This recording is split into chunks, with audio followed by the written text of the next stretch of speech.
how to set expectations high, don't you? My goodness. Don't let me down. Yeah. Wow. A couple of things.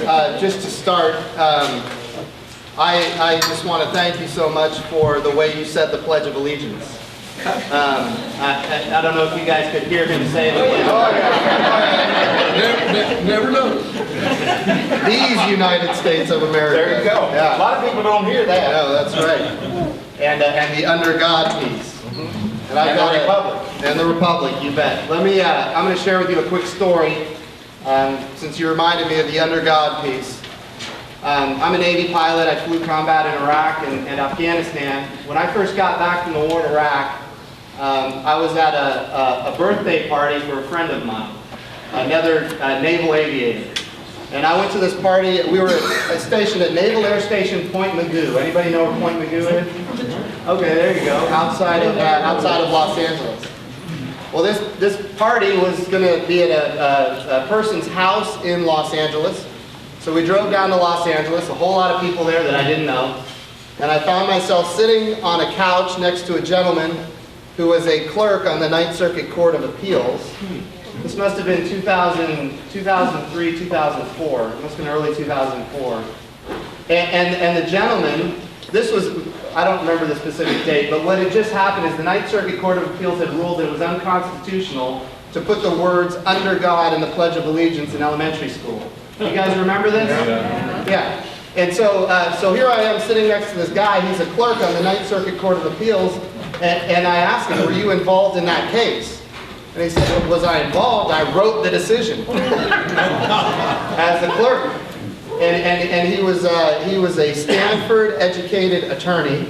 And I asked him, I said, how is it unconstitutional to use the words "under God" in the Pledge of Allegiance in an elementary school here in the state of California?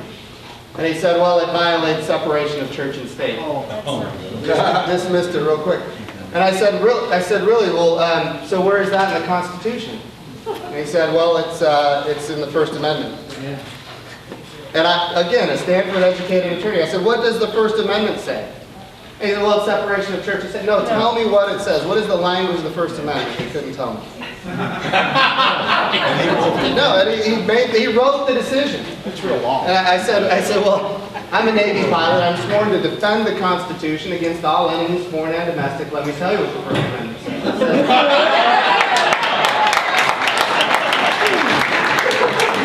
It says, Congress, that's the United States Congress, shall make no law respecting the establishment of religion, nor prohibiting the free exercise thereof. Now, based on that, how is it unconstitutional?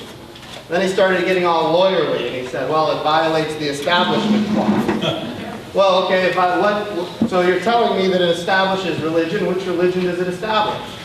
Maybe it establishes Christianity. Maybe it establishes Judaism. Maybe it establishes Islam. Which religion does under God establish? And he says, well, it establishes general deism. And I said, well, if deism is a religion, then you'd also have to argue that its alternate, atheism, is also a religion. And he said, well, that's true. I guess that's accurate. Atheism would be a religion. And I said, then by removing under God, you have established our national religion as atheism, and therefore you are in violation of the Constitution.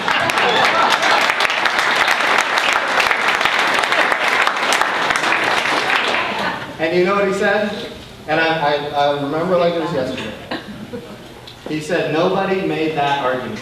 Can you imagine that? You talk about the importance of teaching the Constitution in elementary schools. You talk about the importance of teaching the meaning of the Pledge of Allegiance. You talk about how important it is. When I heard you shout "under God" when you said the Pledge of Allegiance, our children need to hear that. That is our heritage. Could I tell you why we do that? We started highlighting that or accenting that a few years ago, hoping it would be loud enough that the justices on the Ninth Circuit Court of Appeals in California could hear it. That's why we highlighted it. Thank you for that.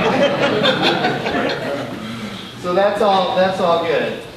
You mentioned my scores from these outside groups, and a lot of people in this room are aware that many Republicans have started attacking some of these groups like Heritage Action or Freedom Works. And I want to be really clear about this. these groups, they provide really amazingly scholarly articles that inform members of Congress as to our tradition, as to what is constitutional, what is right, and then they make recommendations on how to vote. And that was never a problem previously. But now that they score members of Congress and hold them accountable, politicians are really upset about this. And I want to say that they have, and this is an important fact, they have changed the incentive structure in Washington, D.C. such that now the wrong people are actually making the right decisions, which is a critically important incentive structure that never existed before. Bottom line is somebody in Washington, D.C. is going to influence somebody else. And do you want it to be groups that are committed to limited government, constitutional frameworks, or do you want it to be lobbyists on K Street? Because the rest of the politicians are very interested in what goes on K Street because they're the ones who fund their next campaigns.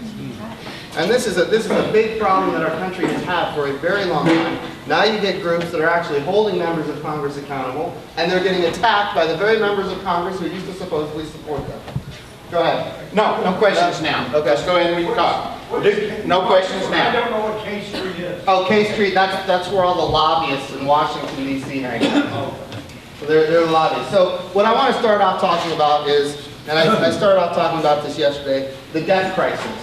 Because a lot of people don't recognize really what's going on in our country. And a lot of people were saying that we had to vote for this Ryan Murray budget proposal that we voted on Thursday. And I just want to put this in perspective. Where we are right now, and I know this audience is very well informed, where we are right now is we have a nation that has $1 trillion annually in deficits, and that's been going on for 4 years now. This year it's going to maybe not be $1 trillion, but it'll be somewhere close to that. Now here's what happens when you have that much debt, that much deficit annually. We're in a position right now, we're selling $1 trillion worth of bonds. And now what we have to do, because when you sell those bonds with $17 trillion worth of debt, people aren't buying those bonds. So what's happening now is the Federal Reserve is creating money out of thin air. Hey Richard, how are you? They're taking that newly printed money, they're buying those newly printed bonds, and they're funding the government. They're not raising taxes, they're not cutting spending, they're paying for our government with newly printed money. And this has been going on for a long time now, but now we're printing $85 billion a month, over $1 trillion a year. We've never been in this position in our country's history, ever. This is a bad position to be in. And here's ultimately what's going to happen. What I hear people say, well, and the president says he wants to create demand. Democrats say we've got to stimulate the economy. That's what all of this does. Let's be really clear about what's happening here. We're injecting liquidity with new dollars into the market, but you're not seeing inflation. People say, well, if we're creating all this demand, if we're injecting all this liquidity, where is the inflation? And if we don't see the inflation, then we can inject more liquidity. We can print more money. We can do more quantitative easing. Well, the challenge here is the velocity of money, which is how money changes hands, is at a 50-year low because the economy is so bad. So you've got banks that are not lending money because they're shoring up their reserves and they're over-regulated to the point where they're scared to lend anybody money. You've got businesses that are not borrowing money because of the regulations and they don't want to grow over 50 people because they might get caught up in Obamacare. And you've got individuals that are deleveraging. And so this puts our nation in a position where we have right now a 50-year low velocity of money. The president says he wants the economy to increase. He wants an uptick in the economy. When that occurs, what will happen is all of this money that's on the sidelines is going to come back into the market. And you will see inflation. Only now the Federal Reserve won't be in control over it. Why? Because the money is already out there. The only thing the Federal Reserve can do to try to get control over it at that point is turn around and sell all those bonds that they've been purchasing. And so what they'll do is they'll sell the bonds, that gets the greenbacks out of the market, so that they hold down inflation, fewer dollars, lower inflation. We have this inflation problem, they're going to sell bonds. When you sell bonds, the bond market goes down because now there's an oversupply. When bond market goes down, interest rates go up. And now the crisis has only just begun. Because every 1% increase in interest rates results in $500 billion in new deficit over 10 years. And I'm not talking about a 1% increase in interest rates. When they have to sell those trillions of dollars worth of bonds that they've been purchasing, we're talking about interest rates going up 5, 10, 15%. There are some people in this room who lived through the 70s, and you saw it firsthand. I was talking to somebody just yesterday. They bought their first house with a 22% interest rate. This is where we're going again. And it's because of the policies of this Congress to have trillion-dollar deficits, and nobody is doing anything about it. So they print the money, they buy the bonds, they fund the government, everybody's happy, we kick the can down the road, we've got $1 trillion annually in deficit, and then here comes a plan that's going to fix everything. And real quick, when this happens, there's going to be a day when the Federal Reserve is selling bonds to try to hold down inflation, and that's going to kick up, the interest rates. And then you're going to, again, $500 billion for every 1% increase in interest rates, $500 billion in new deficit over 10 years. Now the Treasury is going to have to sell bonds to cover more of this debt. A big portion of our federal payments is service on the national debt. Now those payments go way up. So the Treasury is going to have to sell bonds. At the same time the Fed is selling bonds. The bond market goes down. Interest rates go up. The stock market crashes. You guys probably remember a few weeks ago, Ben Bernanke mentioned, when he was still chairman of the Fed, that there might come a day when we have to taper off the quantitative easing. You saw what happened to the stock market. You saw what happened to the bond market. Okay, you saw the future that this Congress has handed our country, and the previous Congresses have handed our country. That's where we are. Now, on that day when all this occurs, this is what should keep all of us up at night. They're going to say that the free market failed.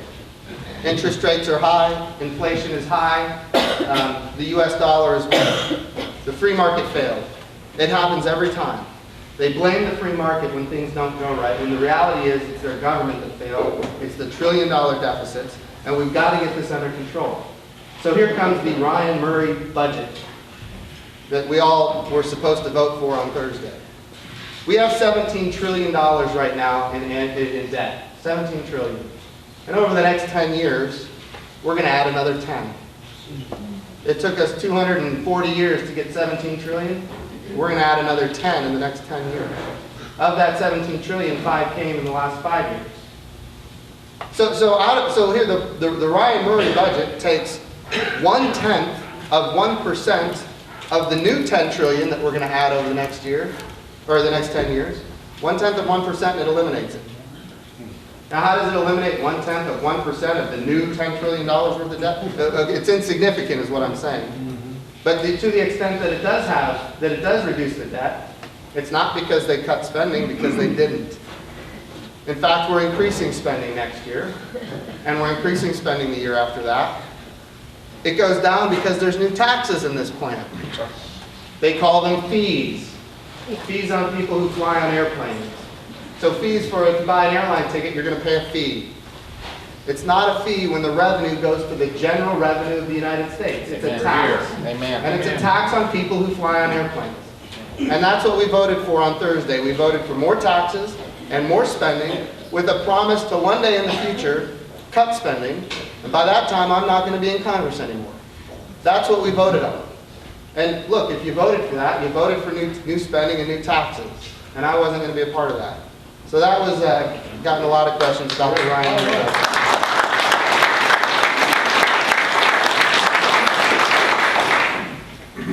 And I think, one of the things I think is important, I'm new to Congress. I represent the 1st District of Oklahoma.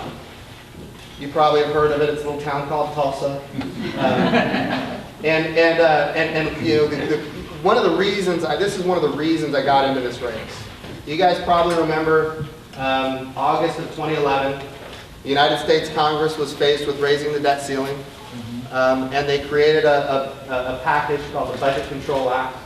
And the Budget Control Act created what was called the Super Committee. You guys remember the Super Committee?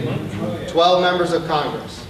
6 in the House, 6 in the Senate, 6 Republicans, 6 Democrats, none from Oklahoma, 2 from Michigan.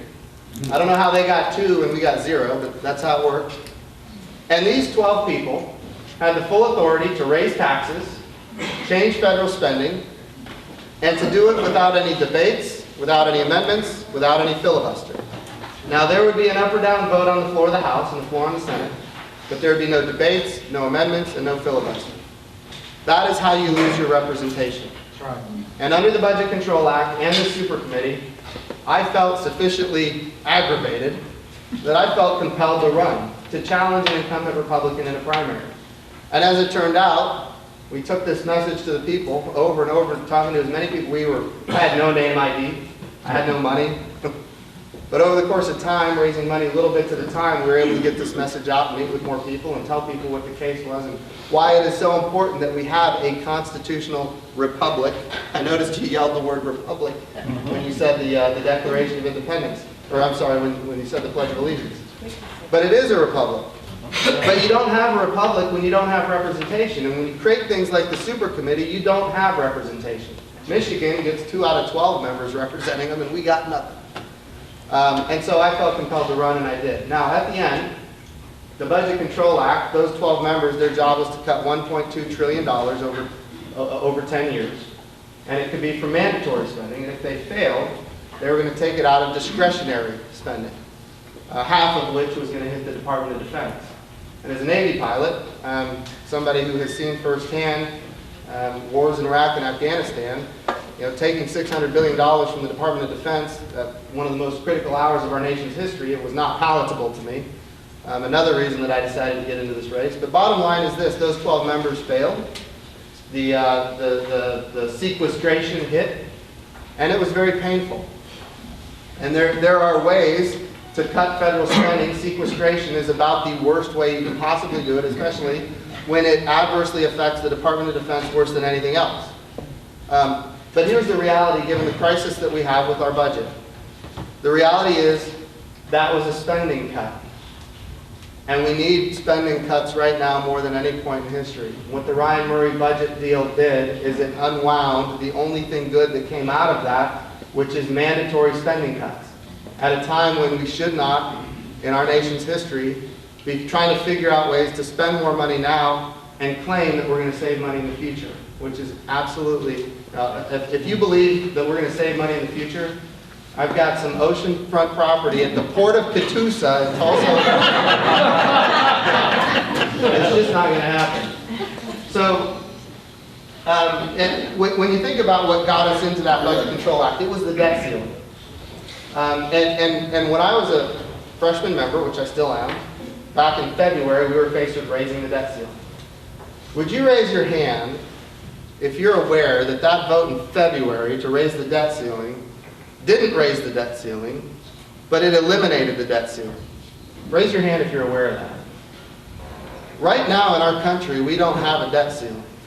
It used to be $16.4 trillion. But then it was decided that Republicans and Democrats alike were going to jump off a cliff, and instead of voting to raise the debt ceiling, they were going to vote to eliminate the debt ceiling and put it at a date in the future. And that date was May 19th. And at the time, I said we need a debt ceiling. Why? Because if you take away the debt ceiling, then the Treasury Department, which, by the way, is controlled by one each Barack Obama, he can pre-sell bonds as much as he wants, raise as much money as necessary to take us way beyond May 19th.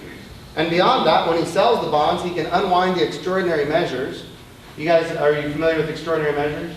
Extraordinary measures are how the government funds itself when you hit the previous debt ceiling. So the government doesn't replenish things like federal employee retirement accounts.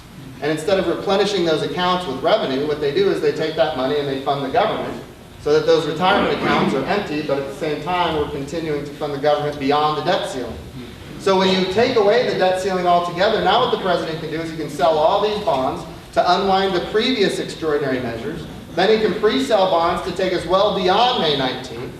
And then he can institute extraordinary measures after that to take us even further.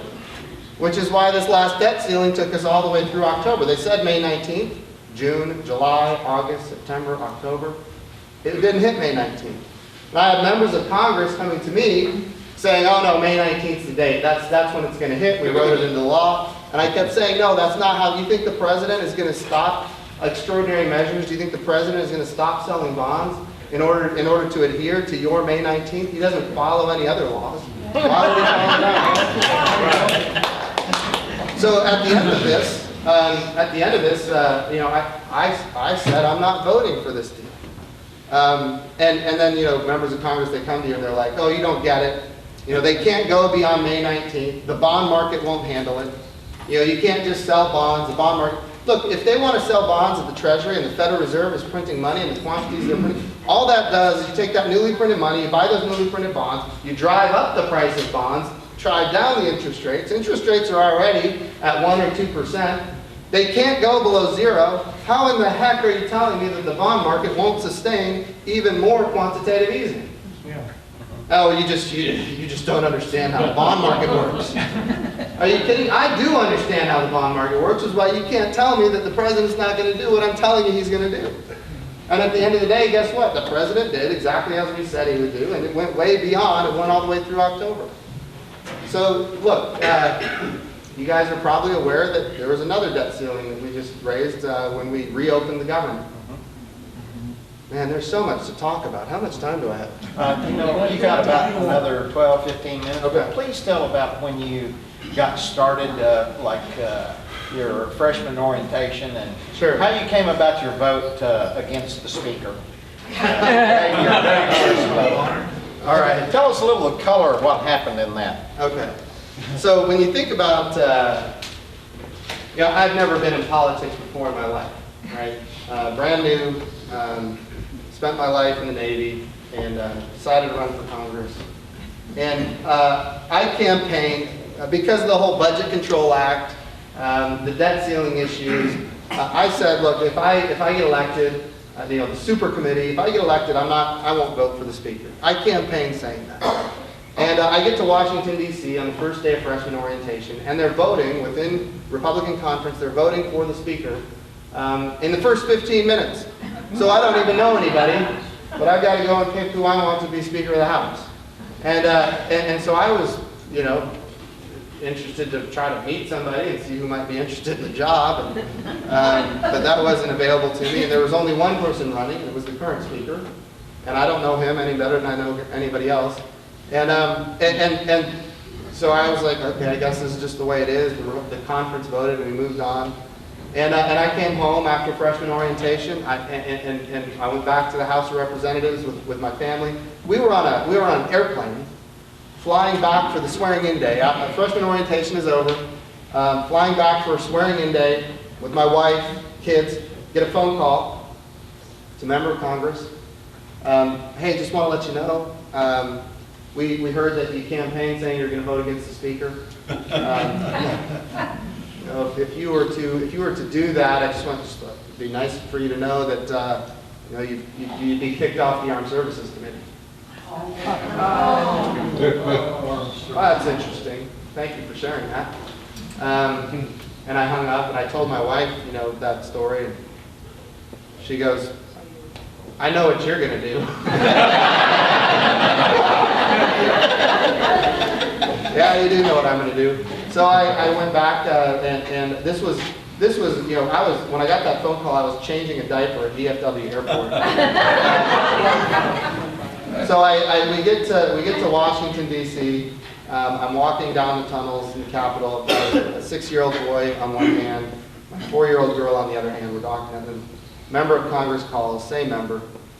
Hey, oh my goodness, there's so much more to tell. I don't have 12 minutes here. Yeah, you just keep going. Okay. Yeah, keep going. I like this story. So I get to Washington, D.C., and I call people who had been kicked off their committees, because there was a number of people that had been kicked off their committees.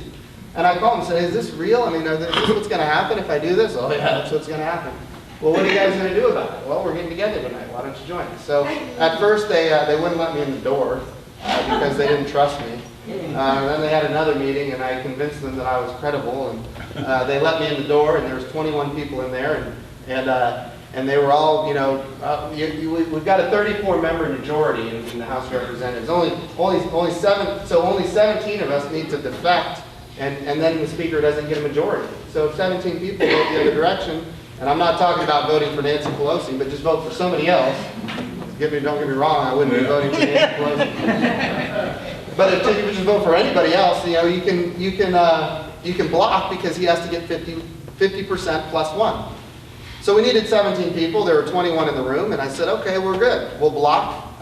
We'll go back into conference. We'll hold, and then we'll come back out with a different nominee for Speaker of the House. And interestingly, they said, no. We need 30 people. I said, no, we only need 17 mathematically. We've got 21. What's the problem? And they said, oh, you don't get it. They laughed at me. I'm a freshman. You don't get it. Half of us are going to cave.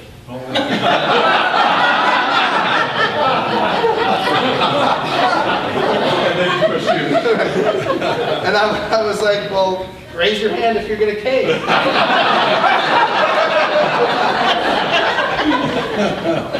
Oh, man.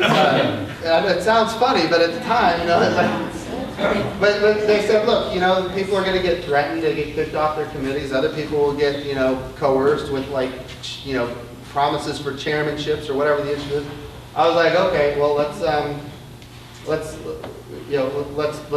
I said was, let's do this Declaration of Independence style. Let's all just sign a piece of paper. We'll all put our names on the piece of paper. Politico did a story about this, by the way, so it's all not this whole story, but about the 21 people that signed this piece of paper. Somebody had it on their laptop, and a photographer from the balcony took a picture of the laptop. Oh my gosh. So I guess the cat was out of the bag on that one. But at the end of the day, you know, we all signed this piece of paper, 21 of us. Wow, we're good to go. We go to the floor the next day. I get a phone call. Hey, I heard you were at a meeting last night. This was when I had my 6-year-old and my 4-year-old. And they said, hey, heard you were at a meeting last night and you're planning to vote against the speaker. And so obviously somebody in that room last night was, you know, I guess informing or whatever. I said, you know, I've made that decision. You know, I'm comfortable with it. And they said, okay, that's it. You're off the Armed Services Committee. And I kind of paused for a second. I said, okay, I want you to make sure that I am not on the Armed Services. I want you to kick me off. Make it absolutely clear. Kick me off. I don't want to be on the Armed Services. Make it happen. Because I'm a Navy pilot. I flew combat in Iraq. I flew combat in Afghanistan. I've got an Air Medal, a Navy Commendation Medal of Combat B. I've got 333 carrier-arrested landings. Wow. I can explain why I voted against the speaker. Can he explain why he kicked me off the Armed Services?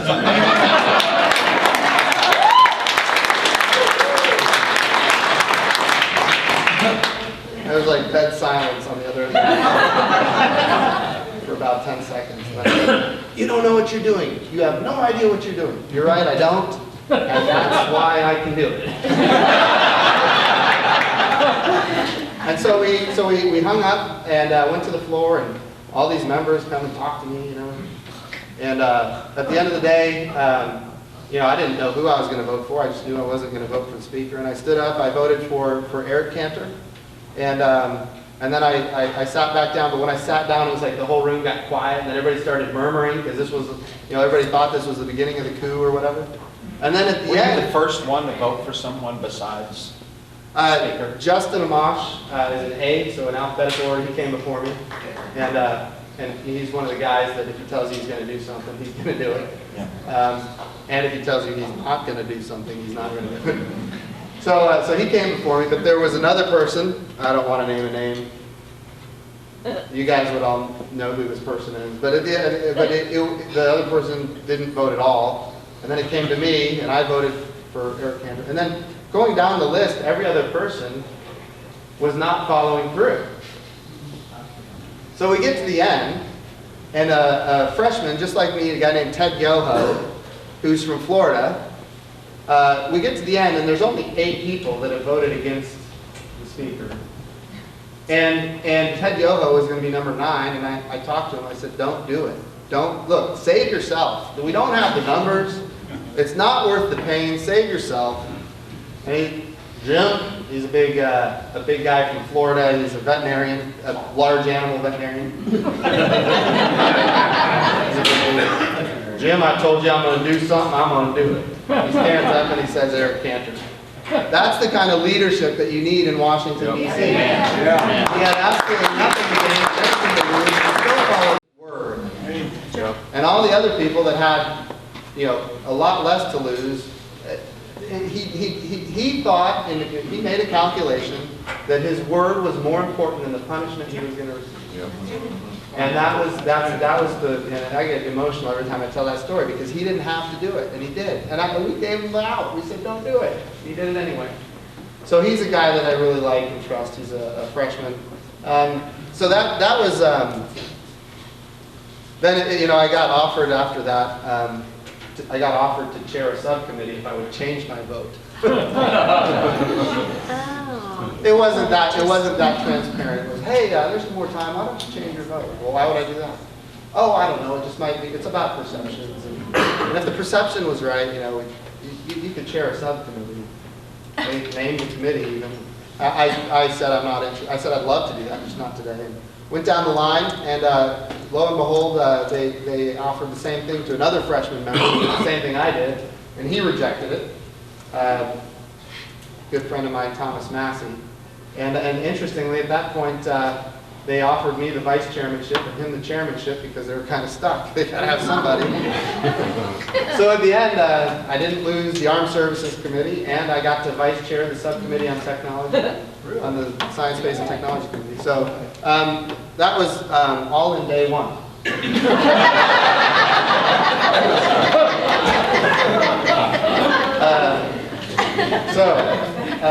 That was more than you probably ever wanted to know on any of that. Should I open it up for questions now, or No, let's do. Give us one more story in about 5 minutes. Okay, so I've got a couple of options here. I'm trying to pick which one. I'll talk for a second about the Farm Bill. One of the challenges. You guys familiar with the Farm Bill? Yeah. So 82% of the Farm Bill is food stamps, and so you've got this collusion between rural members of Congress who want farm provisions and urban members of Congress who want food stamps, and this collusion is such that it ends up being a bipartisan bill where every member of Congress gets more and more stuff, and so you've got unchecked growth of government, unchecked control of markets, and this is the way it's been for 40 years since Bob Dole was chairman of the Ag Committee.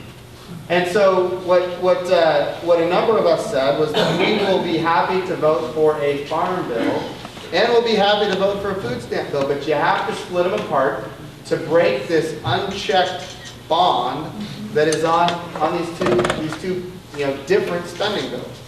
And they're not spending bills, they're authorizations. But at the end of the day, that was our requirement. Of course, what happens then is leadership goes and they make a deal with the Democrats because they could just get the bill passed easily by going to make a deal with the Dems, and they had the numbers. And, some members of Congress got together and said, well, let's put an amendment in there that says if you're going to get food stamps, you have to work, prove that you're trying to find work, or that you're in a jobs training program, and that you have to get drug tested. And interestingly, those provisions passed because every Republican has to vote for those provisions. Well, as soon as those provisions passed, then the Democrats all pulled their support. So then there's 65 of us who told the leadership that this is what we expected. The leadership said, we're not going to worry about you, we're going to go make this deal. Now we've killed the deal with the Democrats. So then they come back over to us and they say, look how happy you're making them. Look what's happening with the Farm Bill. At the end of the day, we killed the Farm Bill. We killed it on the floor of the House. And it was like, I've never heard that room so quiet in my life. The time ran out, the numbers weren't there, and it was over. And at the end, the leader, Eric Cantor, called and said, bring 5 guys down, let's talk about this. So we went down, and he said, what do we got to do? Well, it's the same thing that we wanted to begin with. We need you to split the farm provisions from the food stamp provisions, and then we can actually get real reforms on both of them to try to control the out-of-control growth of spending and the control of markets. And he said, okay, well, that's the direction we're going to go. And so like 3 days later, we voted on just exactly that. But here's the thing, as I was leaving his office, I said, Jim, I'm telling you, if we do this, we're not going to get a single Democrat. I got to have your vote. Are you going to give me your vote? And I said, look, if you do this, it is as I said it was from the beginning. My yes is my yes, and my no is my no. I will vote for it if you split them apart. And lo and behold, he split them apart. we voted on it, and the Farm Bill passed. For the first time in 40 years, splitting the 82% of it that is food stamps. And then a couple of months later, we had a SNAP bill, and that passed as well, separately. So now we can get real reforms in the future. Interestingly, they went to the Senate. Now they're going to get recombined, and then they're going to get conference. It's going to come back to the House, and I will be voting against it if it's combined again.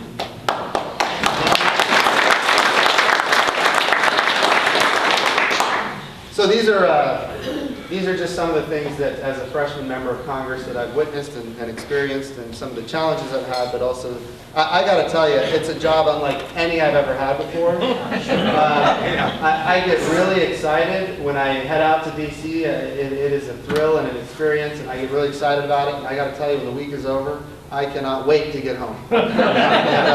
So it's an honor of a lifetime to serve. And I know I'm not your representative, but Yes, you are. it is an honor to serve the state of Oklahoma and Washington. Okay. Jim, thank you very much.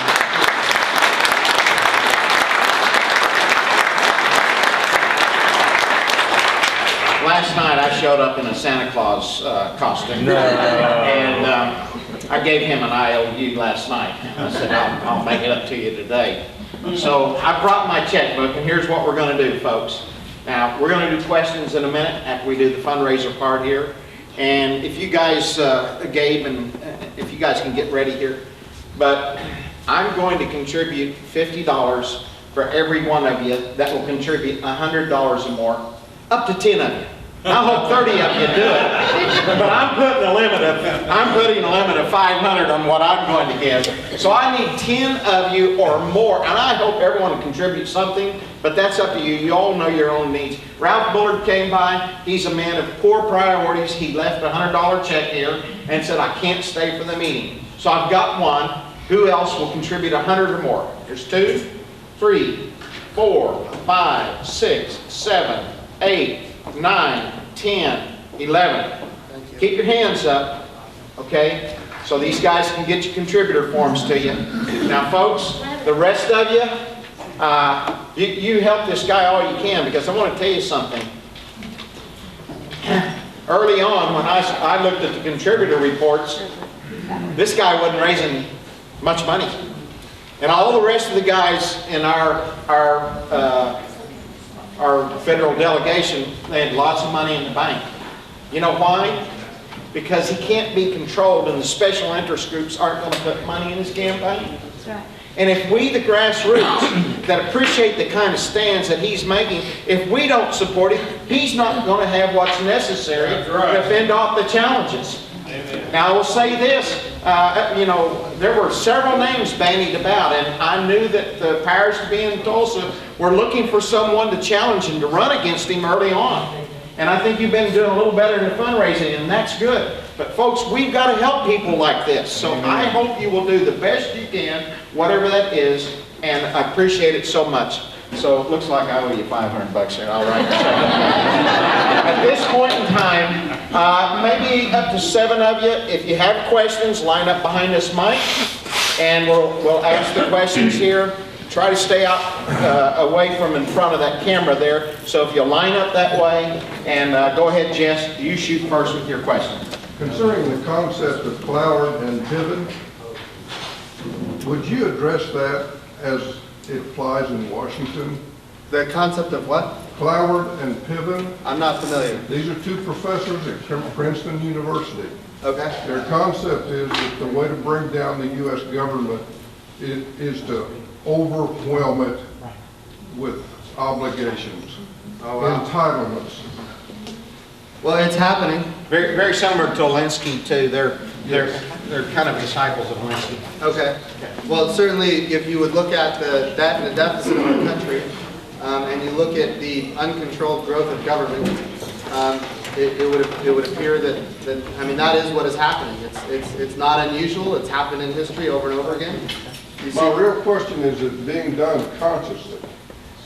Oh, Yeah, I'd hate to impugn somebody's motives in that way, but certainly we're all making decisions every day in Washington, D.C., and if you're making decisions like adding $10 trillion worth of debt over the next 10 years, then you would have to assume that if they're not intentionally trying to overwhelm the American government, they are certainly overwhelming the American government just by their actions. So, Ken? Yes, you said if interest rates go up 1%, then it would be $500 billion extra over 10 years. yes, sir. I've been saying that 1% of 17 trillion is 170 billion. So it's 170 billion a year, which would be a lot more than that. It's 2%, 340 billion. Sure. So I round for easy numbers, but in your scenario, the numbers would be a lot worse than I even described.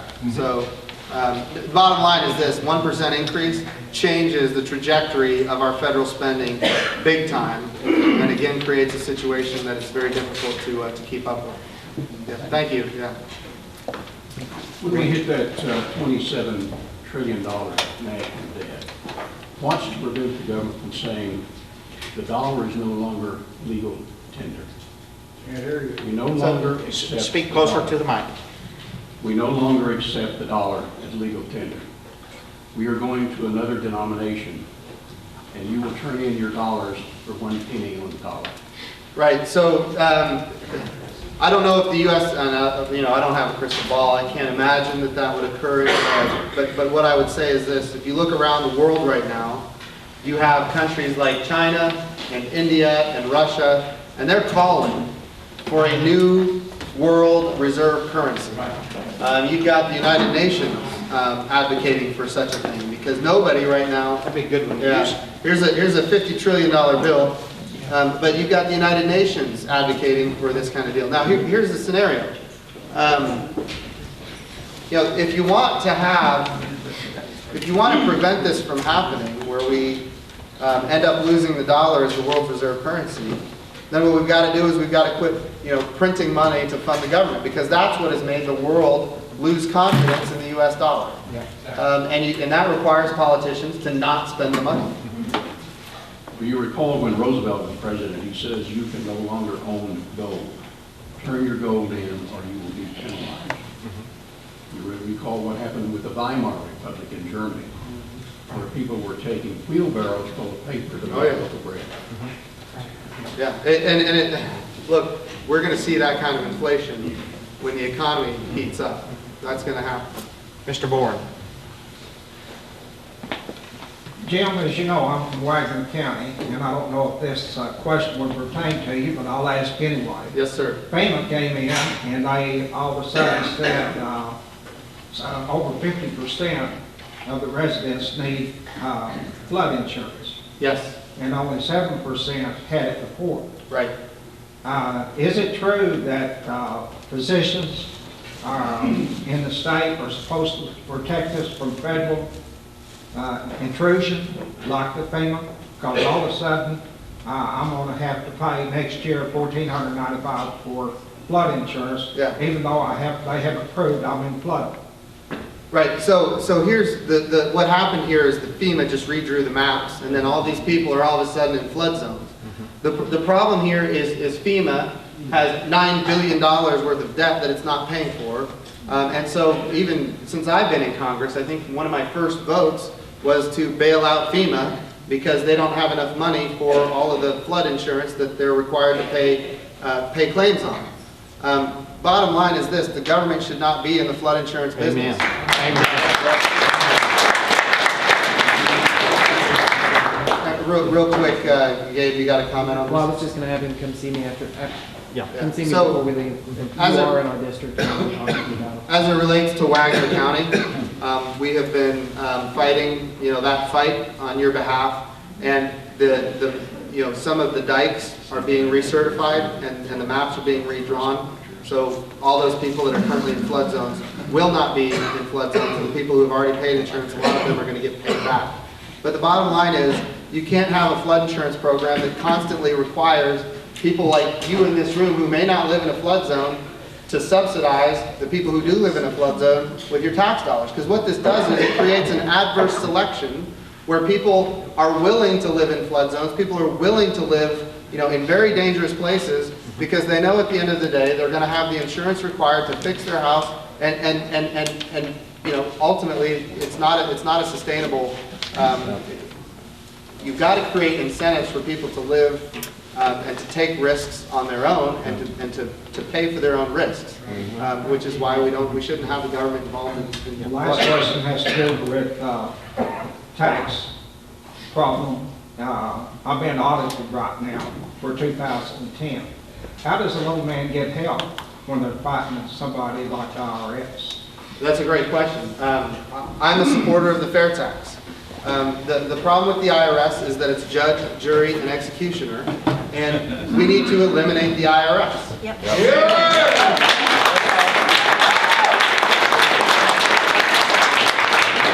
Now, I'm going to anchor here for 1 second. I know you got a question. I'll be quick. Here's what we now know about this IRS scandal. They were targeting pro-life groups. They were targeting pro-Israel groups. They were targeting constitutional groups. By direction of Lois Lerner, these applications were going to Washington, D.C., and they were by direction going upstairs to the office of the chief counsel of the IRS, which is one of 2 Barack Obama appointees in the IRS. The IRS is being used as a weapon for political purposes. And they have lost any credibility among the public, which is, I've always been an advocate of the fair tax. I think we need to repeal the 16th Amendment, eliminate the IRS, and have the fair tax. Now, here's the challenge I run into on this, and every time I talk about the fair tax, somebody says, no, I want the flat tax. And when somebody says, I want the flat tax, somebody says, no, I want the fair tax. And we never end up getting where we need to go, which is repealing the 16th Amendment and eliminating the IRS.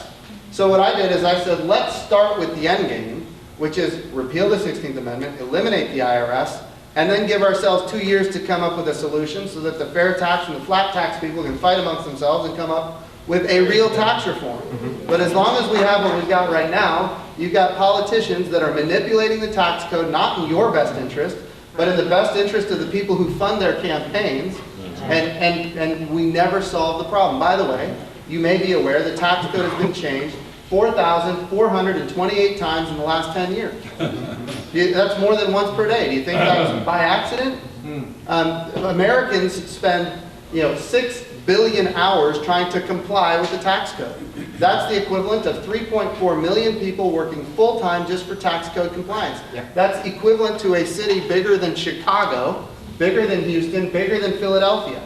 The tax code needs to go away, the IRS needs to go away, and we need to have real tax reform, which starts with repealing the 16th Amendment. So I'd encourage you to go to the website, repeal16.org, sign the petition, we'll keep you informed, and everybody needs to get their members of Congress. Would you say, Congressman, also manipulate the voters by That's right. doing this back and forth? To manipulate the tax code, to manipulate human behavior. Okay. All right. Steve, I think, final question is Hugh Smith here. I think the president needs to go away. You're in Congress, you're in the House. I asked this question of a Senate candidate, and I was told that that wasn't the right person to ask. You are. Is there any movement within the House that if we can win the Senate, if the Republicans win the Senate, that they would call, or that there would be a group to call for impeachment?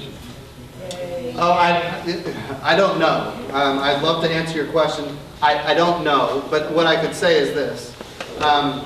As long as, we held Eric Holder in contempt before I even got there, and nothing happens because we don't have the Senate. And the challenge here is you've got a president that violates the Constitution over and over and over again. And he picks and chooses which laws he's going to enforce. Can I say something? Please. He's violated his oath to God. That's right. The man does not care a thing about being honest about what he says. And you cannot have government if you've got a bunch of people up there that you can't trust. Especially when they don't even fear God enough to keep their oaths. Look, I don't disagree with you. I know you don't. I don't know why I'm getting yelled at. Hurry. Thanks for coming. I'm not a constituent, but my parents are. They live in Tulsa. Get close to it. And you all, you're probably aware of this, but there are a lot of people up in Tulsa that are upset with you for not being a go-along to get-along kind of a congressman. They're afraid they're not going to get their share of the pork, I guess. I don't know what it is. But I want to know what your strategy is for next year to educate your constituents on why what you're doing is the best thing for Oklahoma and for the United States. That's a great question. So obviously, we've done a ton of town halls. We do video announcements. We put things on YouTube. We press release and do blogs. We get the message out as much as we can. You're absolutely right. I have upset people. And what I tell people is, whether I win or lose my next election, I'm going to be just fine. And I don't need this job. It's an honor to serve, but I'm certainly not going to change my ways in order to raise my next dollar. And I'm not going to.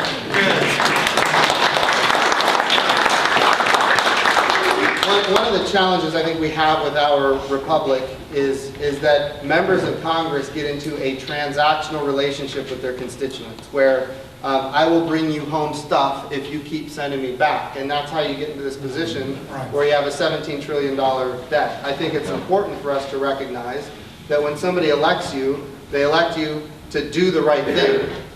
Because most people don't have the time to know every little detail of the things that we're voting on. One of the things that most people didn't understand was this last deal on Thursday was that my team went through, the bill came out on Tuesday night and we voted on it on Thursday, right? And this was the Ryan Murray budget deal. And they called these airline tickets, they called them fees to fund the TSA. And the money goes to the general revenue. We wouldn't have known that except for Cheryl Kaufman on my team. We're trying to figure out how do we read this entire bill before we have to vote on it. And she was scouring it and comes across this line and goes into the general revenue. And now we did a press release. Hey, just so you know, this isn't a fee, this is a tax. That's the kind of thing where you've got to be diligent about everything that you're voting on, and then you got to tell your constituents why you're doing what you're doing and trust that they trust you're doing the right thing. It's difficult. I got to tell you, it's not an easy thing to do. Hugh, last question. So the answer to that was you're going to wear out your shoes, huh? There you go. I wanted to thank you for being a statesman and not a politician.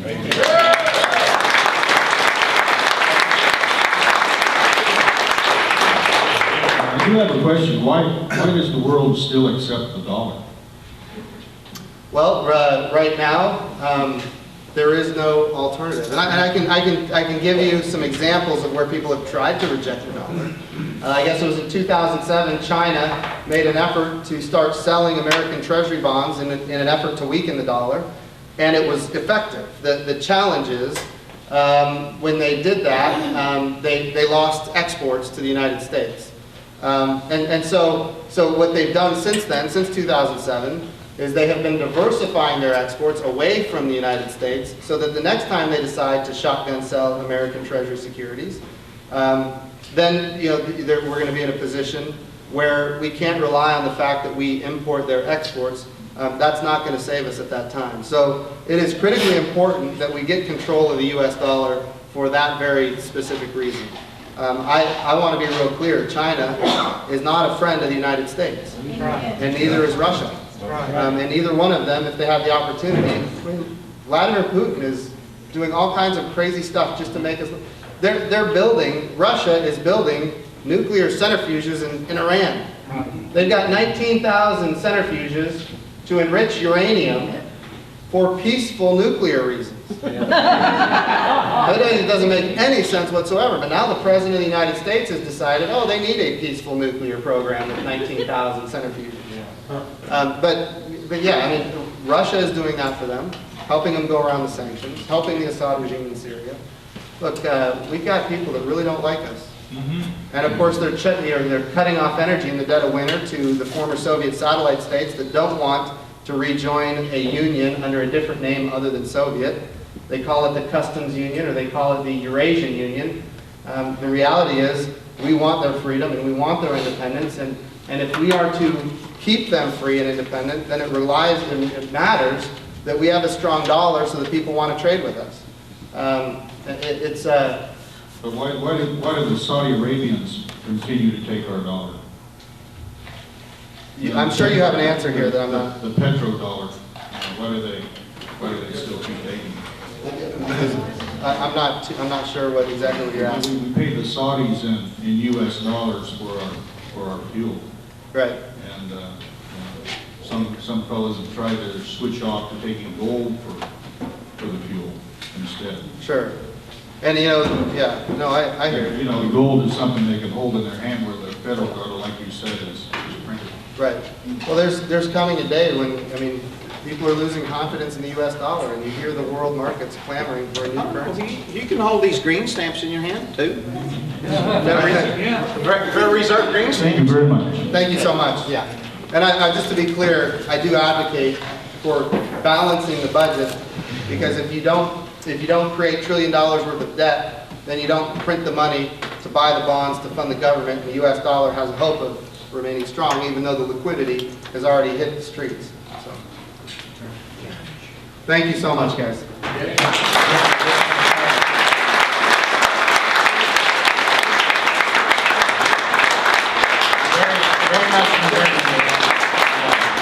I just want to say how much I appreciate it.